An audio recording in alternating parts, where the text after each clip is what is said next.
Today, I wanted to walk you down my own pregnancy journey, and not about how we got pregnant. I'm sure you can figure that out, but how I got into the mindset of actually wanting to have children when I thought forever I never would want one.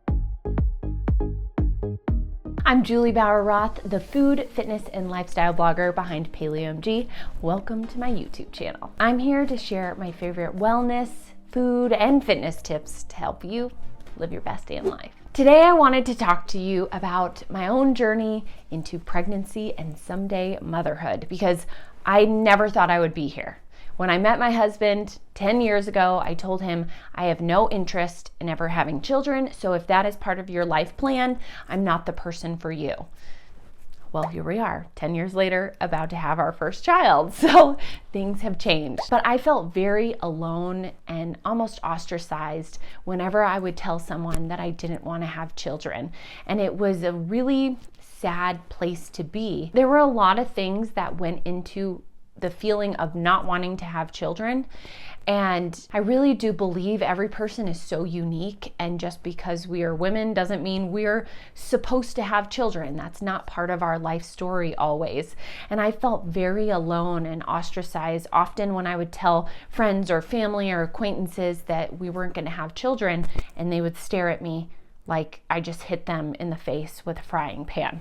I still remember this party I was at, and the woman, she was pretty drunk, but she asked when we were gonna have children, and I told her we're not planning to, and she had no idea how to hold a conversation after that. She kind of just stopped, got really awkward, and then walked away. It was like I didn't exist anymore, simply because I was choosing to not have children. But for me, it wasn't as easy as, yes, I want to have a child. Yes, I was put here on earth to be a mother. I never felt those feelings. And so I had to learn a ton of information. I had to have the right tools in place, and I had to have a really strong, sturdy relationship before I jumped into motherhood. That was my own life story, and I had to figure it out on my own. And so I wanted to share how I got to where I am today, nice and pregnant, ready to have our first little girl, from where I was 10 years ago when I felt so negative about pregnancy, about motherhood, and I couldn't imagine ever that being part of my own life story. So let's map it all out. So when I met Brian, I was 23 years old. He's 7 years older than me. So he was 30. All of his friends had either gotten married or had already had children. So he kind of just pictured that happening for him as well. So when I told him I have no interest in having children, he was like, okay, well, I always pictured myself as a dad, but maybe that doesn't have to be part of my own life story. And I want to marry you, and I want to be with you. I mean, that was later down the road, but I told him that's not part of my own life story. So if you want to find somebody who wants that, I totally understand that. But he stuck with me and said, I want to be with you, and I'm okay with that. And we ended up getting married a few years later. And then once we were married, I really checked in with him on a regular basis. This was something I wanted to make sure that he was comfortable with, and it wouldn't become a point of contention at any point. So every single year, I would check back in, make sure he was comfortable with not having children, with that choice, and then we would go on our merry way. A big shifting point for me was back in 2019. We went to Bali, and in Bali, I had an astrologer read my birth chart, and I had never done anything like that. And immediately in the birth chart reading, she told us, just FYI, I don't know what your plans are, but if you're planning to not have children, it's showing an unexpected pregnancy in your future. So I would be careful. And I had just gotten off of birth control, not for pregnancy's sake, but for the fact of just getting off of hormones and healing my body. I was like, no, that's not part of our plan. No way. I don't want that. No. And the rest of that birth chart taught me so much about myself. I could go into so much more detail, but it really connected a bunch of different dots for me with my own personality. And what I mean is it taught me that I needed to get into therapy, because I needed to not only heal my relationship with myself, but my relationship with my mom, who is a great mom and she's a great person. We are just very different people. And so we have a really hard time bonding, which made me kind of scared of motherhood. But I also had to heal my relationship with myself, because I fucking hated myself. I hated myself. I was not comfortable with who I was. I was not comfortable with being in my own skin. And it was just a really unhealthy relationship with me, myself, and I. So I had lots of things to work on in therapy, and my birth chart reading just really led me down that path, surprisingly enough. And it also led me down a path of spirituality. So therapy and spirituality really helped me connect deeper to myself and understand how I felt about myself on a daily basis was my own problem. It had nothing to do with anybody else. And that led me down the road of positive self-talk. I had to learn to talk to myself in a positive light. I had to learn to love myself. I didn't know how to love myself. And so how was I ever supposed to love someone else if I didn't love myself? How was I supposed to put my energy into this other being like a child if I didn't love myself? So I really worked on positive self-talk. I've talked about this on the blog, on the podcast, on YouTube. Positive self-talk became part of my daily routine of healing myself, and so I could actually freaking love myself. Such a simple concept that makes a world of difference. So as I healed myself with positive self-talk, with therapy, with spirituality, all these things helped me learn a little bit more about myself, love myself, accept myself, and understand why I was really put here on earth. But obviously, there are two people in a relationship, especially in a marriage, when you are deciding if you're going to have children and change your life forever. And Brian and I really struggled for a bit in the first 5 years of marriage. We were very filled with ups and downs because he was going through things, I was going through things. We had a hard time communicating, and we had to heal that communication. And that took a lot of work, not only personal work, but then working on that relationship together. Because if we would have had children 5 years ago, for us personally, we wouldn't have been able to really give the child all that she needed in that moment. But for us, since we really took that time within those 5 years to heal our relationship and to get stronger and to get better at communicating and get better at understanding ourselves and how our relationship worked, it made it feel so much better when we finally came to the time of wanting to have a child. And I found that the more we worked on ourselves, the less fights we had, the better understanding we had with each other, but then the more I felt interested in having a child. So now for myself, I've put spirituality, I've put therapy, I've put positive self-talk, and I've put my marriage in a better place. Well, now I really needed to feel like I had a support group. Something that really turned me off about motherhood and about having children in general was often caused by the outside noise. And I say that in terms of friends and in terms of the internet. Whenever you see mom stuff online, it's moms talking about never having a moment to themselves, locking themselves in the bathroom, needing their mommy juice at 8 a.m. All this negative feeling around having a child. I'm like, well, why would I want to do that to myself? I have complete freedom in my life. I have love for myself. I don't need to drink wine at 8 a.m. I don't need to lock myself in the bathroom. Why would I put myself through that?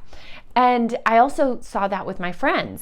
And so sadly, I had to find a new peer group. And that sounds up. It does. But I had to find friends who loved being a parent, who loved being a mom, who put their career, who put their workouts, who put motherhood, who put everything first and really worked their ass off to not only give their children a great life, but to give themselves a great life as well. I needed to find women who really thought about self-care for themselves to make sure that they were healthy so their children could be healthy as well. But I also needed to see moms who had a really close relationship with their children, since I didn't have that with my own mother. I wanted to see that moms could really raise their children, to have a close dynamic, to teach them things, to be able to say when they're wrong, to be able to learn things from their own children. I needed to put a peer group together of women who showed me that motherhood could be whatever you wanted it to be. It didn't have to be what the outside world said it was. It could be what you wanted it to be.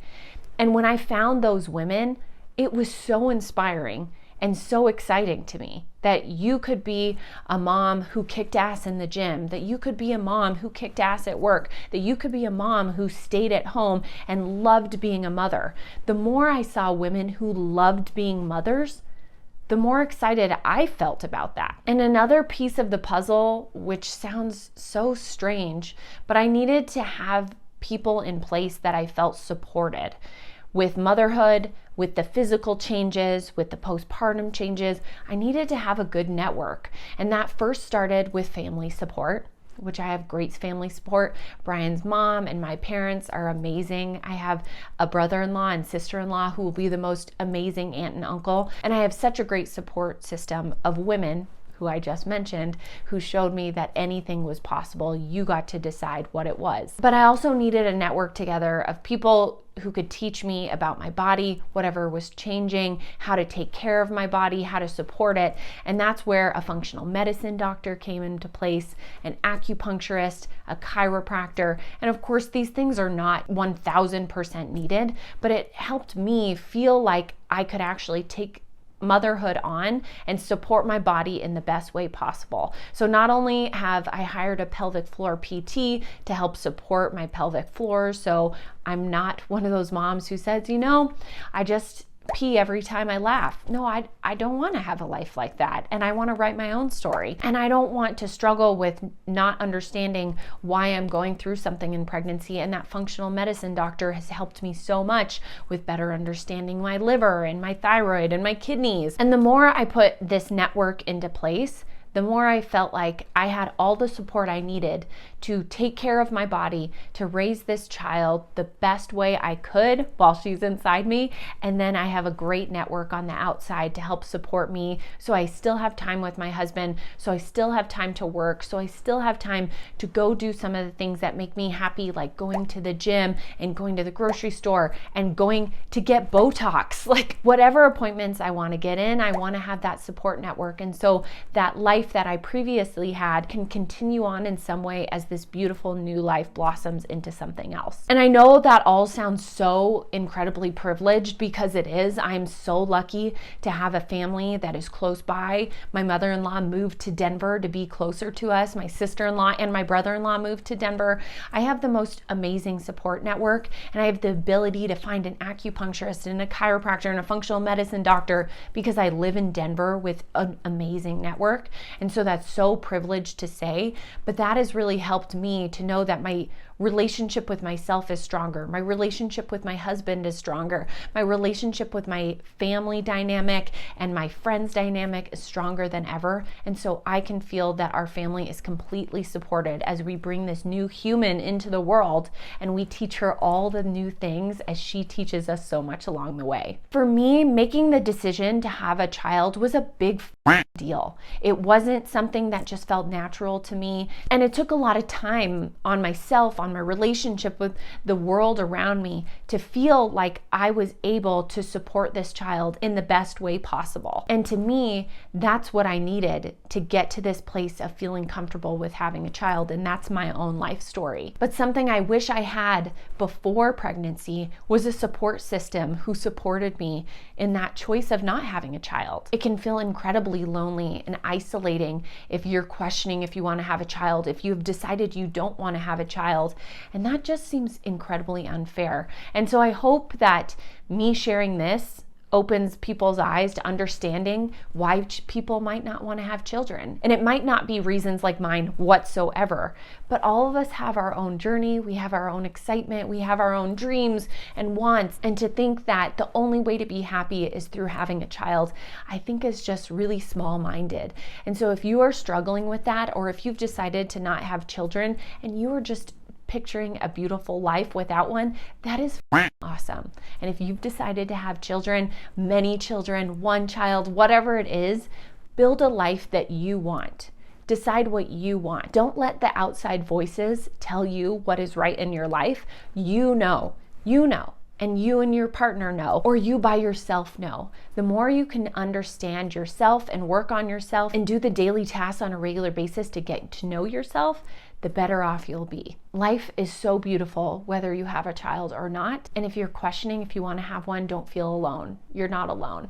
I felt that way for almost 10 years, and here I am. And it could really be the opposite with not having children at all and spending a life filled with all kinds of other beautiful things. For me, my life story needed to have some therapy, it needed to have some positive self-talk, it needed to have work on my relationship, and it needed an incredible network of people supporting me in all my different stages through pre-pregnancy, pregnancy, and postpartum. That's what I needed, and you're gonna need something completely different. So just know, if you're questioning it, you're not alone. I was there for a long time, and here I am today, and I can't wait to see how your story unfolds. If you want to learn more about positive self-talk, I have a blog post that I'll link below, and I also have my daily affirmation cards and my good day journal, which have all been really helpful tools for me becoming more positive and seeing life through a new lens. So I'll link all of that below. If you have any questions, please leave them in the comment section below, but I would love to hear from you.